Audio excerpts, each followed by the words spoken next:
My sister-in-law threw her engagement party inside my cabin before I even knew it existed. Interesting thing about entitled families. They treat your silence like pre-approved permission. I found out on a Friday morning in Aspen. At 9:23 a.m. Through an unlocked front door. And a bottle of wine I'd been saving for my husband's birthday sitting open on my kitchen counter. My name is Holly Reynolds. I'm 34 years old. Architect. Denver-based. I've designed 42 homes for other people. The one I eventually had to defend was my own. The cabin sat 4 miles outside Aspen at the end of a dirt road lined with pines and switchbacks. My Aunt Margaret left it to me in 2021. Every floorboard inside that place I sanded by hand. Every cabinet knob. Every stone around the fireplace. Mine. Legally. Emotionally. Completely. Interesting, honestly. Because women spend years making homes beautiful before realizing some people mistake beauty for accessibility. Thursday morning. Mark called while I reviewed blueprints in our Denver office. Mom asked if you're heading to Aspen this weekend. Simple sentence. Wrong tone. Interesting thing about my husband's family. They used politeness the way other families use warning labels. Just letting you know never meant information. It meant a decision had already been made somewhere without me. I rolled my pencil between my fingers slowly. Yeah. Atlas Rentals walkthrough Friday morning. Cool. Pause. Just letting you know. There it was again. The phrase. I should have paid attention. I didn't. I had deadlines. A ski lodge project in Vail. A fiancé-turned-sister-in-law named Belle planning a wedding loud enough for 3 states. And 4 years of practice pretending Patricia Reynolds didn't quietly reorganize other people's lives whenever she felt like it. Interesting, honestly. Because survival inside controlling families often looks exactly like politeness from the outside. That Thursday dinner at Patricia's house should have told me everything. Roast chicken. Green beans. Walter discussing drainage pipes. Belle texting under the table with both thumbs moving fast. Then Patricia smiled at me over wine glasses and said, Walter and I were thinking of using the cabin for Christmas. Not asking. Thinking. Interesting thing about entitled people. They test ownership by removing consent from sentences first. We're considering long-term winter renters, I answered carefully. Patricia smiled wider. The kind of smile that exists entirely without warmth. Of course. Across the table. Belle never looked up from her phone. I realize now. She was probably building the Facebook event while I ate mashed potatoes beside her. The next morning. I left Denver at 6. Coffee in the cup holder. Wilco playing softly through the speakers. Mountains turning gold with sunrise. The drive through Glenwood Canyon always calmed me. Margaret used to call it the stretch where the mountains remember you. Interesting thing about inheritance. Sometimes people leave you property. Sometimes they leave you protection. I reached the dirt road at 9:20. That's when I noticed the tire tracks. Fresh. Too many. The road was damp in places despite no rain. I told myself Atlas Rentals arrived early. That was the first lie I tried. The cabin appeared through the trees 5 minutes later.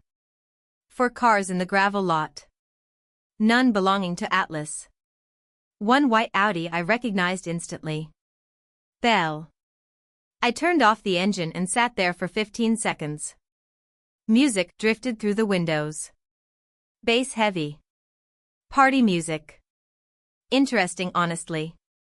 Because your body recognizes betrayal before your mind catches up emotionally. I walked onto the porch. The front door was unlocked. I opened it slowly.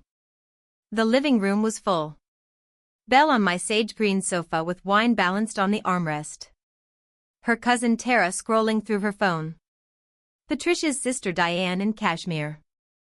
Trevor standing near my kitchen island opening another bottle of Brunello. The $200 Brunello I'd been saving for Mark's birthday. Open. Half gone. And on my dining table, a calendar. Interesting thing about women planning around you. They always leave paper somewhere eventually. Patricia's handwriting filled 4 months. September. October. Christmas. New Year's. Every major weekend blocked out in red Sharpie. Belle plus Trevor engagement celebration circled with a heart. The wooden moose carving Aunt Margaret bought in Jackson Hole in 1991. The one that always sat beside the front door. Had been shoved into the coat closet behind jackets. I could see one antler sticking out awkwardly. Like even the cabin itself knew it had been displaced. Belle finally looked up. No panic. No embarrassment. Just a bright smile. Oh, Holly. Pause. We're just working through some party details. Interesting, honestly. Because guilty people apologize first. Entitled people explain. I looked at the wine bottle. Then the calendar. Then Trevor. Then back at Belle. Who gave you permission to be here? Belle shrugged. Mom gave me the spare key last month. Not the answer. I asked who gave you permission. Short silence. Then Belle laughed lightly and said the sentence that changed everything. My mother allowed it. Pause. This house will be hers anyway. Interesting thing about people planning to take pieces of your life. They eventually stop hiding the assumption out loud. Diane raised her wine glass casually. Patty said the engagement party starts Sunday. Trevor finally looked uncomfortable. Tiny shift. Huge realization beginning behind his eyes. I walked toward the dining table slowly. Took out my phone. And started photographing everything. The calendar. The wine bottle. The cars outside.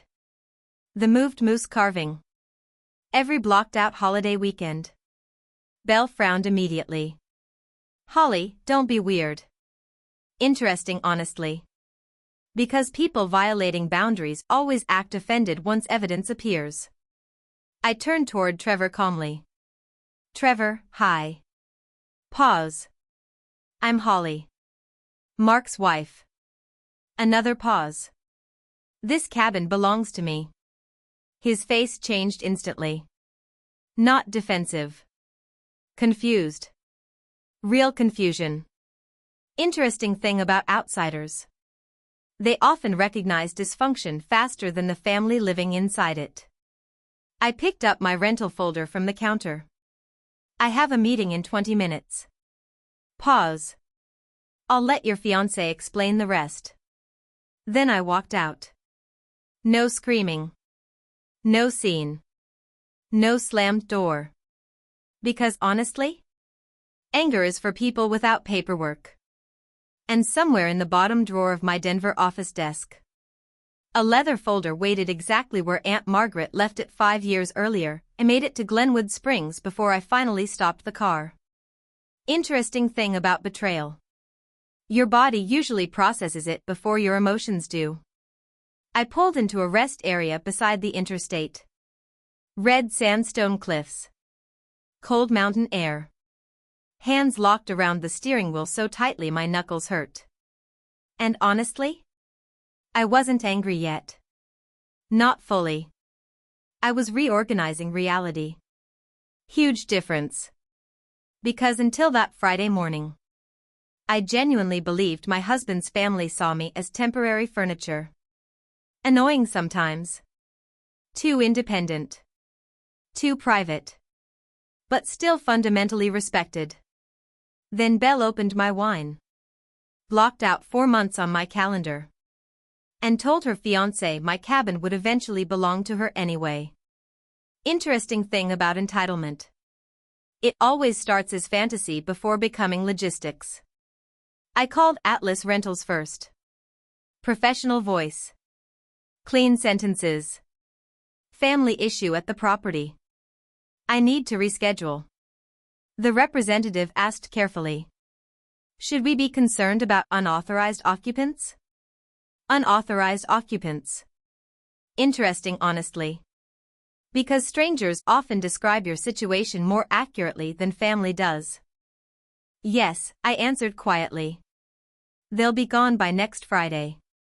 Then I called Carla Voss, my Aunt Margaret's attorney. Voicemail.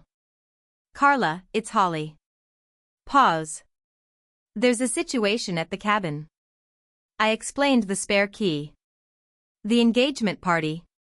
The photographs. Patricia's blocked-out calendar. Then finally. I think I need to reopen the folder. Silence after I hung up. Huge silence. Interesting thing about old warnings. They sound dramatic right up until the exact moment you need them. I should explain Aunt Margaret. Because understanding her explains everything that happened next.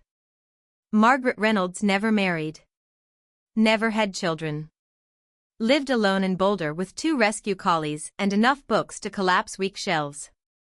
She smelled like cedar and black coffee. And she distrusted charming relatives instinctively. Interesting, honestly.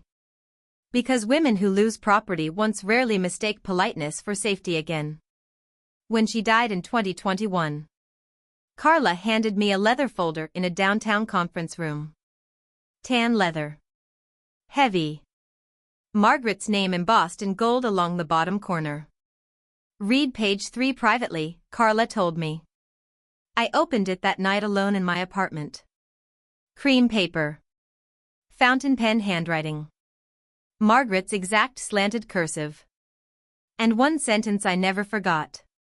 This cabin is for Holly, for her quiet when she needs it. Then the line underneath. The line that suddenly mattered now more than ever. Any guest under this roof for more than 72 hours or any non-blood relation using it for any event requires her written signature. Interesting thing about trauma. Sometimes it becomes protection for someone else later. The next paragraph explained everything. My own sister-in-law took my house in 1979 with smiles and casseroles.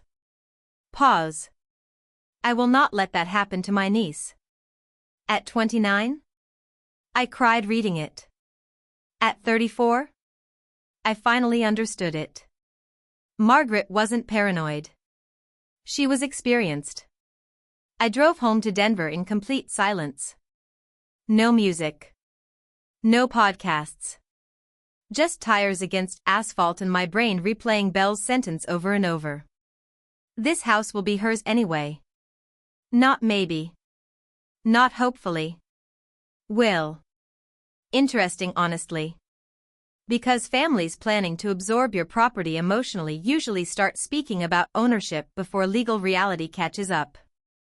Mark was already home when I walked into the kitchen. Beer untouched beside him. Face tense. My mom called. Of course she did. Interesting thing about controlling families. Information travels faster once exposure enters the room. What did she say? That it was a misunderstanding. I set my keys down carefully. She thought you'd be okay with it. There it was. The Reynolds family philosophy. Assumption as consent. Convenience as permission. Interesting, honestly. Because some families genuinely believe boundaries are optional if they're enthusiastic enough. I looked directly at my husband. Did your mother know the cabin is legally mine? Mark hesitated. Tiny hesitation. Huge answer. I told her it was ours. Interesting thing about weak language. It creates room for dangerous people to build castles inside technicalities. And legally? I knew it was yours. Knew? Pause. Or told her clearly. Silence. Mark looked down at the beer bottle. Then finally. She asked after we got married if you'd transfer it into both our names. There it was. The beginning. Not Friday. Not Belle. Years earlier. Interesting, honestly. Because entitlement rarely appears suddenly. It grows quietly inside unanswered assumptions. What did you say? I told her it wasn't her business. I closed my eyes briefly. Not anger. Exhaustion. Huge difference. Mark. Pause. Do you understand how your mother hears not your business? He didn't answer. Because suddenly, he understood too. It didn't sound final. It sounded temporary. Like eventually the cabin would become family property once enough time passed. Interesting thing about conflict-avoidant men. They mistake unclear boundaries for peace. But unclear boundaries only protect the person crossing them. I walked toward my office. Mark followed silently. The leather folder waited exactly where I left it 5 years earlier. Bottom drawer. Dust along the top edge. Untouched. Like Margaret somehow knew I'd eventually come back for it. I set it on the desk carefully. Didn't open it immediately. Instead, I looked at my husband. Sit down. Interesting, honestly. Because there are moments in marriage where love stops being theoretical and becomes documentation. Mark sat across from me. I opened the folder. The deed first. Holly Reynolds. Sole owner. Recorded September 14, 2021. No joint tenancy. No marital transfer. No ambiguity. Just truth. Then I handed him Margaret's letter. He read silently at first. Then reached the line about the sister-in-law in 1979. His face changed completely. She knew this would happen? Interesting question. Because the better question was, why didn't we? I slid my phone across the desk. Opened the photograph of Patricia's calendar. 4 months blocked out. Christmas. New Year's. President's Day. The engagement party circled with a heart. Mark stared at it for a very long time. Then quietly whispered. She planned seasons. Not a weekend. Not a party. Possession. Interesting, honestly. Because people planning to absorb your life always start by acting temporary. Then they begin decorating permanence around you. Saturday morning. Patricia arrived unannounced carrying a casserole dish wrapped in towels. Like betrayal delivered itself through church lady packaging. Interesting thing about manipulative women. They often bring food while asking for surrender. Mark stood beside me in the kitchen doorway. Didn't take the casserole from her. First good sign. Patricia placed it on the counter. Then smiled tightly. Holly, sweetheart. Pause. We really need to talk. There it was. Not apology. Management. The engagement party is tomorrow, she continued carefully. The Whitmores already booked flights. Pastor Henderson is coming. We can't move everything now. Interesting, honestly. Because entitled people often describe consequences as inconvenience once they realize the answer might become no. I looked directly at her. I want Belle out of the cabin today. Patricia laughed automatically. Short, nervous laugh. Honey, don't be dramatic. There it was again. Women defending boundaries always become dramatic once someone benefits from ignoring them. Patty. Pause. Today. Her smile disappeared completely. Then she switched tactics instantly.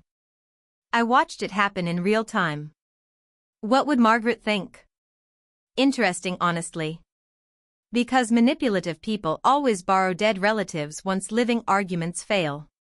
You met Margaret twice. Pause. You don't know what she'd think. Patricia turned toward Mark. Marky. Baby voice now. Tell her she's overreacting. Interesting thing about family systems. They panic when one quiet person finally refuses their assigned role. Mark looked at his mother. Then at me. And for the first time in 4 years. He answered her while standing beside his wife instead of between us. Mom. Pause. Holly's not overreacting. Silence. Huge silence. Because Patricia Reynolds had just heard something entirely new. A boundary spoken by her son in front of witnesses. Patricia Reynolds had just heard something entirely new. A boundary spoken by her son in front of witnesses. Interesting thing about controlling mothers. They usually believe loyalty is permanent right up until the exact second it isn't.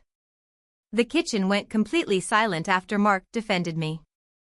No refrigerator hum. No ticking clock. Just Patricia standing there gripping the casserole dish towel too tightly while her entire understanding of family hierarchy started cracking. Then she smiled. Small smile. Cold smile. And honestly? That scared me more than yelling would've. Because women like Patricia never lose control emotionally in public unless the situation becomes truly dangerous for them. Holly. Pause. This family shares things. Interesting phrase.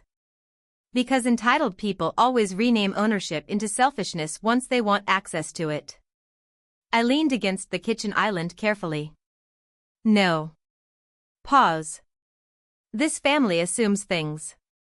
That landed harder than I expected. Patricia's jaw tightened instantly. Mark stayed beside me silently. Also important. Because weak men usually start negotiating the second discomfort enters the room. Not this time.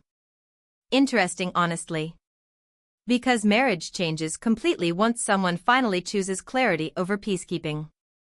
Patricia tried again immediately. Different tone now. Softer. Manipulative soft. Belle already mailed invitations. There are caterers. Trevor's family booked Aspen Lodge rooms. Pause. We'll lose deposits. There it was. The Reynolds family strategy. Consequences transformed into guilt aimed at the person setting boundaries. Interesting thing about emotionally manipulative people. They always present your no as the source of the problem instead of the behavior forcing it. I looked directly at my mother-in-law. You scheduled a party inside property you do not own. Pause. That was the mistake. Silence again. Huge silence. Because once entitlement gets translated into legal language, it suddenly sounds exactly as inappropriate as it actually is. Patricia turned toward Mark immediately after that.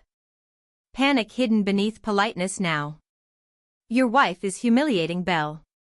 Interesting honestly. Because controlling families often confuse public exposure with cruelty. Mark crossed his arms slowly. No. Pause. You humiliated Belle by letting her believe the cabin belonged to her. That one hit hard. Patricia's face changed instantly. Tiny crack. Massive realization. Because suddenly, her son wasn't protecting the illusion anymore. He was naming it. Then came the sentence that finally exposed everything underneath. It's just a cabin. Interesting thing about selfish people.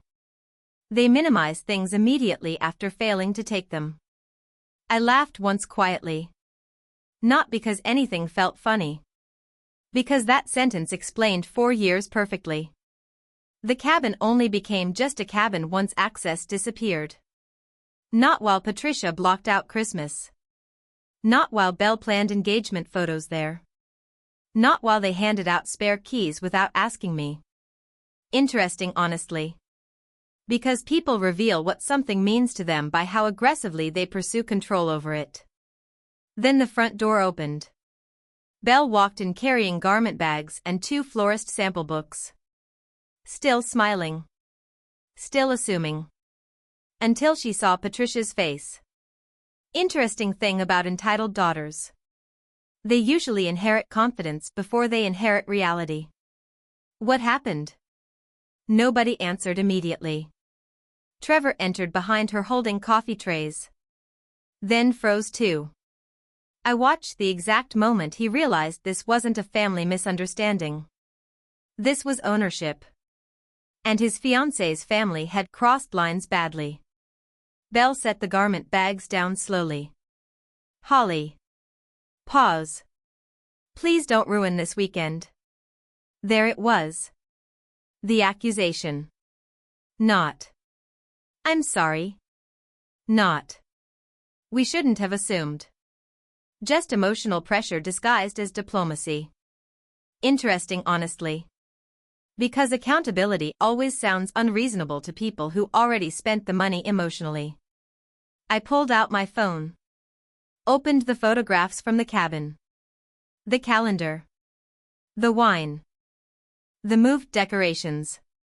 Then finally, the screenshot of Margaret's property clause. Belle stared at it silently. Trevor read over her shoulder. And for the first time since Friday morning, someone besides me looked genuinely angry. What the hell, Belle? Interesting thing about outsiders.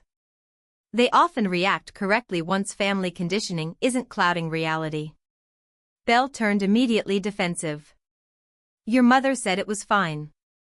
Patricia inhaled sharply. Tiny sound. Huge betrayal beginning. Because suddenly, the assumptions weren't staying private anymore. Trevor looked directly at Patricia. You told us this was family property. Silence. Huge silence. Patricia folded her arms tightly. It is family property. No, I answered calmly. Pause. It's mine. Interesting, honestly. Because some women spend years sounding difficult simply for saying ownership out loud. Trevor stepped backward slowly. Coffee tray still in his hands. You planned an engagement party inside someone else's house without permission? Belle rolled her eyes instantly. Oh my God, it's not some random Airbnb. Interesting thing about privileged people. They genuinely believe relationships should override consent automatically. Mark finally spoke again. It doesn't matter whose house it is. Pause. She said no. That sentence changed the room completely. Not legal language. Not inheritance clauses. Consent. Simple. Clear. Unavoidable. Interesting, honestly. Because toxic family systems collapse fastest once basic boundaries get spoken plainly. Belle looked close to tears now. Not remorse. Embarrassment. Huge difference. Do you know how bad this makes me look? I stared at her for several seconds honestly. Then quietly answered. You should ask yourself why. That one landed hardest. Because Trevor slowly set the coffee tray down afterward like he was finally seeing his fiancée clearly for the first time. Then Patricia made the mistake that destroyed everything permanently. We sacrificed so much welcoming Holly into this family. Interesting thing about manipulative mothers. They eventually start charging emotional rent for basic decency. I felt something inside me go completely calm after that. Not rage. Not hurt. Completion. Huge completion. Because finally, I understood something clearly. Patricia never viewed me as family. I was an accessory attached to property she intended to absorb eventually. The cabin. The holidays. The future grandchildren. Everything. And honestly, once you see that clearly, you stop negotiating. I picked up the leather folder from the kitchen counter slowly. Then removed one final document. Margaret's handwritten letter. I handed it directly to Trevor. Read the highlighted paragraph. He read silently. Then out loud accidentally. My own sister-in-law took my house in 1979 with smiles and casseroles. Silence crashed into the room instantly. Patricia's face drained completely. Interesting, honestly. Because suddenly, a dead woman had entered the argument. And she already knew exactly who Patricia was. A dead woman had just entered the argument. And somehow, Aunt Margaret understood Patricia better than any of us ever had. Interesting thing about older women who survive betrayal. They leave warnings behind like breadcrumbs for the next woman. The kitchen stayed completely silent after Trevor read the letter aloud. No one moved. No one breathed loudly. Just Patricia standing frozen beside her casserole dish while Margaret's handwriting exposed 4 years of manipulation in one sentence. My own sister-in-law took my house in 1979 with smiles and casseroles. Interesting, honestly. Because suddenly Patricia didn't look misunderstood anymore. She looked familiar. Trevor lowered the paper slowly. Then looked directly at Belle. You knew about this? Belle's face changed instantly. Not guilt. Fear. Huge difference. Because embarrassment only shows up once the audience changes. She's twisting everything, Belle whispered quickly. Interesting thing about entitled people. They always call boundaries twisting once the story stops benefiting them. Trevor stared at the blocked-out calendar still sitting on the counter. Christmas. New Year's. Valentine's weekend. 4 months of plans built inside someone else's property. Then quietly. You told my parents we owned this cabin. Silence. Huge silence. Belle looked toward Patricia automatically. Reflex. Conditioning. And honestly? That tiny movement explained the entire family dynamic better than words ever could. Patricia answered for her immediately. We assumed Holly would understand. Interesting phrase. Because manipulative families often replace consent with expectation until nobody remembers the difference anymore. No, Trevor said carefully. Pause. You assumed she wouldn't stop you. That one hit hardest. Because for the first time, someone outside the Reynolds family said the quiet part out loud. Mark leaned against the doorway beside me silently. And honestly? I could see the exact second he started replaying years of behavior differently in his head. His mother asking for keys. Holiday scheduling without permission. Comments about family property. Belle calling the cabin our Aspen place. Interesting thing about normalized disrespect. It only looks normal until someone unaffected by the system walks into the room. Then Patricia made one final desperate attempt. Soft voice. Church voice. Holly. Pause. Families share blessings. There it was. The moral framing. The idea that protecting your boundaries somehow made you selfish spiritually. Interesting, honestly. Because controlling people often weaponize generosity once direct control starts failing. I looked directly at my mother-in-law. My aunt left this cabin to me because another woman once tried taking her home exactly like this. Pause. She wrote protections into her will because she knew what entitlement looked like. Patricia's face tightened instantly. Tiny crack. Massive exposure. Because deep down, she recognized herself in Margaret's warning. Trevor handed the letter back slowly. Then looked at Belle with an expression I'd never seen before. Not anger. Disappointment. Huge disappointment. Interesting thing about public exposure. Relationships often end emotionally several minutes before anyone leaves the room. You lied to me, he said quietly. Belle's eyes filled immediately. I thought eventually. Then she stopped herself. Too late. Interesting, honestly. Because unfinished sentences usually contain the truth people were trying hardest to hide. Eventually what? Trevor asked. Silence. Then Patricia answered instead. We thought once Holly and Mark had children, it would naturally become shared family space. There it was. Finally. The full plan. Not temporary access. Not holiday borrowing.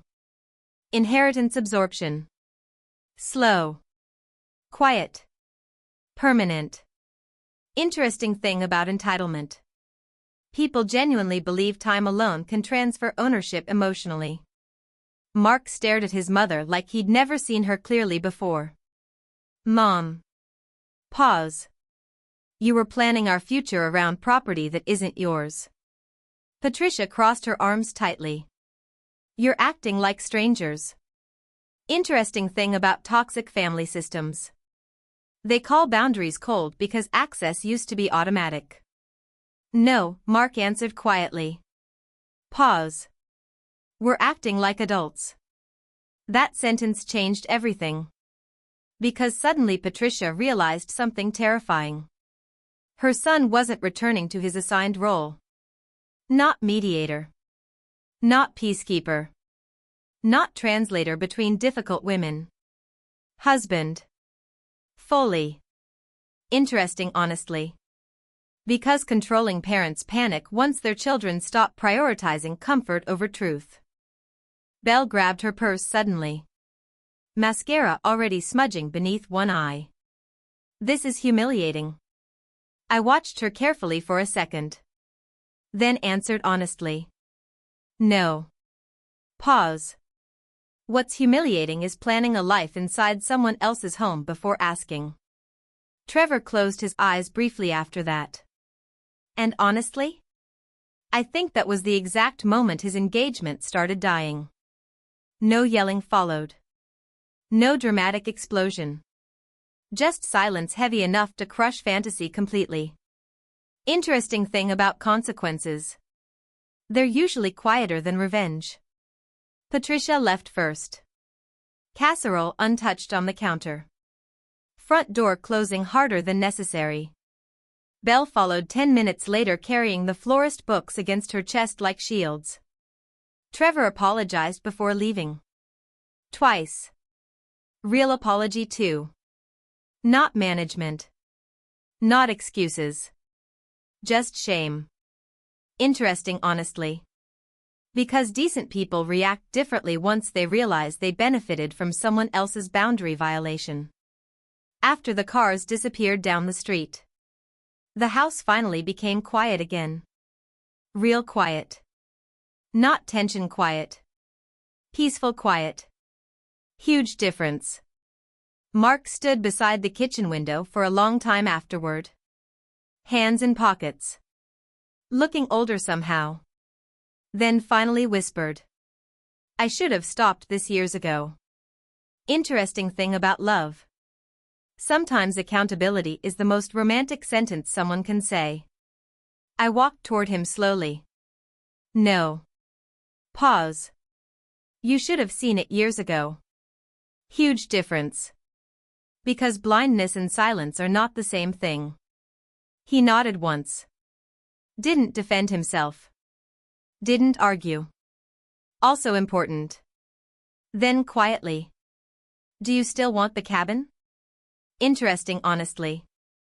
Because that question revealed something painful too.